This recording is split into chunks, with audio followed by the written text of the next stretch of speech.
முட்டைனாலே half boil omelette தானா? வித்தியாசமாக சாப்பிடணும்னு நினைக்கிறவங்களுக்கு சூப்பரான ரெசிபிங்க. வீட்டில் இருக்கக்கூடிய பொருள்களை வச்சு சிம்பிளாக அருமையாக செய்யலாம் வாங்க.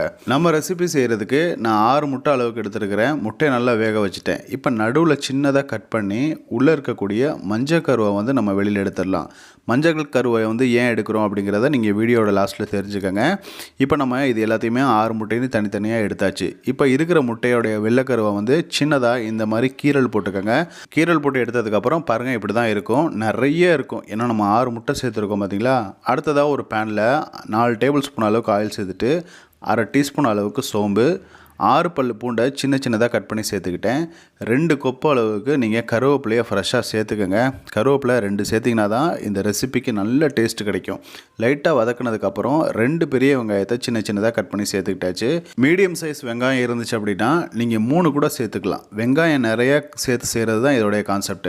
அடுத்ததாக 1/2 ஸ்பூன் அளவுக்கு நான் இஞ்சி பூண்டு சேர்த்துட்டேன். அடுப்பை வந்து நீங்கள் சிம்மில் வச்சுக்கோங்க. அடுத்ததாக 1/4 டீஸ்பூன் அளவுக்கு மஞ்சள் தூள், 1/2 ஸ்பூன் அளவுக்கு மிளகாய்த்தூள், 1 ஸ்பூன் அளவுக்கு நான் கரம் மசாலா சேர்த்துட்டேன். இது எல்லாத்தையுமே நம்ம ட்ரையாக ஒரு தடவை கிண்டி விட்டு எடுத்துக்கலாங்க. அடுத்ததாக ஒரு நீட்ட பச்சை மிளகாவை நான் சின்ன சின்னதாக கட் பண்ணி சேர்த்துக்கிட்டேன். 1/2 ஸ்பூன் அளவுக்கு உப்பு சேர்த்தாச்சு. இது எல்லாத்தையுமே மசாலா நல்லா ஒன்றோடு ஒன்று சேர்கிற மாதிரி நல்லா ஒரு தடவை கிண்டி எடுத்துக்கோங்க.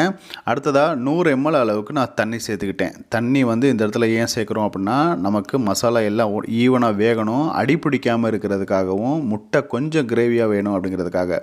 இப்போ பாருங்கள் ஒரு 2 நிமிஷம் நான் வந்து சிம்மில் இருந்தனால உங்களுக்கு நல்லா வெந்து வந்துருச்சு. இப்போ நம்ம கட் பண்ணி வச்சுருக்க முட்டையை வந்து சேர்த்துக்கலாம். இது கூடவே ஒரு கைப்பிடி அளவுக்கு மல்லி இலைகளை வந்து சேர்த்துக்கோங்க. நான் ஆரம்பத்திலே சொன்னேன், ரொம்ப வித்தியாசமாக இருந்துச்சு. டேஸ்ட்டும் அப்பப்போ வேறு லெவலில் இருந்துச்சு. நீங்கள் கண்டிப்பாக ஒரு தடவை நீங்கள் ட்ரை பண்ணுங்கள். 6 முட்டை இருந்துச்சுன்னா கண்டிப்பாக இதில் ட்ரை பண்ணுங்கள். இதே மெத்தடு, இதே ரெசிபி நான் கேரண்டியாக சொல்கிறேன். முட்டையே பிடிக்காதுன்னு சொல்கிற உங்கள் வீட்டில் உங்கள் குழந்தைங்களுக்கு இந்த ரெசிபி கண்டிப்பாக ட்ரை பண்ணுங்கள். சூப்பராக அமையும். அடுத்ததாக நம்ம எடுத்து வச்சுருக்க மஞ்சள் கருவை வந்து சேர்த்துக்கலாம். ஏன் மஞ்சள் கருவை தனியாக சேர்க்கணும்னா சிலருக்கு மஞ்சள் கருவு பிடிக்காது, சிலருக்கு வெள்ளைக்கருவு பிடிக்காது. இப்படி இருந்துச்சுன்னா அவங்க தனித்தனியாக சாப்பிட்டுக்குவாங்க. சிலருக்கு வந்து இந்த ஜிம்முக்கு போகிறவங்களாம் வெயிட் லாஸ் பண்ண நினைக்கிறவங்களுக்குலாம் இப்படி தனித்தனியாக கொடுத்துட்டோம்னா அவங்க எடுத்து சாப்பிட்டுக்குவாங்க. அடுத்ததாக 1/4 டீஸ்பூன் அளவுக்கு மிளகு பெப்பர் மசாலா வந்து சேர்த்துட்டு ஒரு தடவை லைட்டாக ஒரு தடவை கிண்டி விட்ருங்க. செம்ம டேஸ்ட்டாக இருந்துச்சு. இந்த மிளகு சேர்த்த உடனே ஒரு வாசனை வந்துச்சு, அருமையாக இருந்துச்சுங்க. அடுப்பை ஆஃப் பண்ணிடுங்க. சூப்பராக நமக்கு ரெடி ஆயிடுச்சு. இப்போ எடுத்து நம்ம பரிமாறலாம். நீங்கள் ஒரு தடவை கண்டிப்பாக இதை ட்ரை பண்ணணும். 6 முட்டையை வச்சு நான் ஈஸியாக சிம்பிளான ரெசிப்பியில் தான் நான் செஞ்சுருக்கேன். சாம்பார் சாதம், ரசத்துக்கு, அதே மாதிரி பார்த்திங்கன்னா சப்பாத்திக்கு கூட கிரேவியாக நீங்கள் செஞ்சுக்கலாம். இதில் கொஞ்சம் எக்ஸ்ட்ராவாக தண்ணி சேர்த்துக்கிட்டீங்க அப்படின்னா. இந்த ரெசிபி உங்களுக்கு பிடிச்சிருக்குன்னு நினைக்கிறேன். உங்களுக்கு எதுவும் டவுட்ஸ் இருந்துச்சுன்னா கண்டிப்பாக கமெண்ட்டில் கேளுங்க. இதே மாதிரி அடுத்த ஒரு இன்ட்ரெஸ்டிங்கான வீடியோவில் சந்திக்கலாம்.